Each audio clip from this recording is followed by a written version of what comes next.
Back in 2001, Apple made history in many product lineups. The PowerBook was redesigned for the G4 generation, and they gave it an all-new titanium design. This design was a platform for all upcoming laptops, and it shaped the design for computers. We still see a lot of computers with design similarities to the PowerBook G4 Titanium today. First, the bezels on this computer were extremely thin. They were actually thinner than some MacBook Pros released over 10 years after the titanium PowerBook G4. The design was flat and aggressive at the time.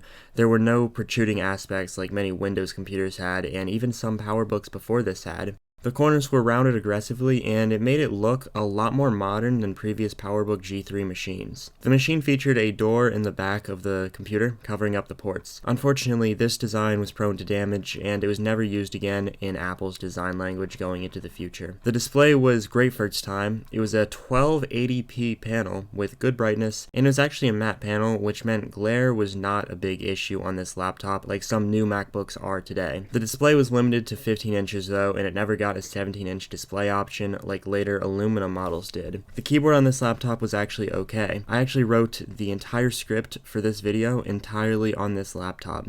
The keys were semi-transparent, which matched some of the older PowerBook models' design language, and I think that the keyboard design is the most dated part of this laptop. The trackpad also looked to be ahead of its time, even if it was pretty small. The trackpad performs decently, and it's still better than some Windows or Chromebook trackpads today. This battery is over 20 years old, but still holds somewhat of a charge with 44 cycles on the battery itself. One of the cool features on this laptop is a small indicator LED on the bottom of the display trim.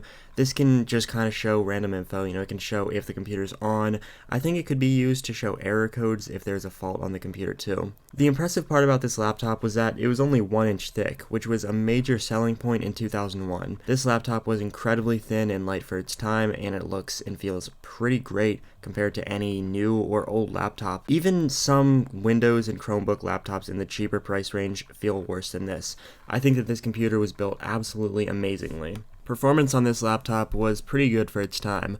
The PowerPC G4 processor made sure that this computer was up to date on the latest PowerPC specs, as this was before Apple started using Intel processors. The PowerPC platform was kind of at its peak around this time, and the G4 processor is still known to enthusiasts as a really special and unique processor. I think that these computers had some GPU issues, as I've seen a lot of these computers online with bad GPUs.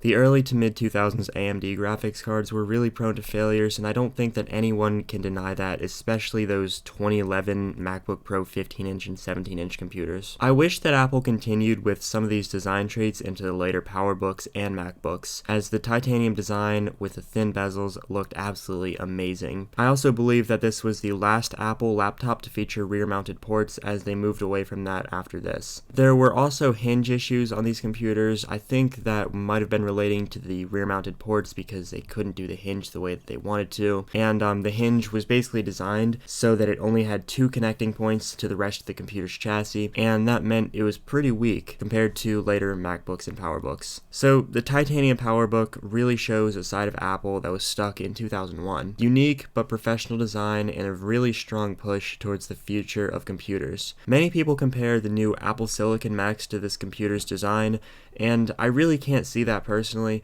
but I think that they both look like really nice computers. I think that this is one of my favorite Macs after using it. I didn't have one of these before this week, and using it and seeing the design in person really made me appreciate this computer more than I did back when I just saw photos and videos of it. I think that part of what made this computer so special and so unique at its time was that this was back when computers were trying to get as thin as possible, and this was before compromises were made for thinness, such as the butterfly keyboards in the old 2016 Touch Bar generation of MacBooks. So with that said, thanks for watching, hopefully you enjoyed, and goodbye.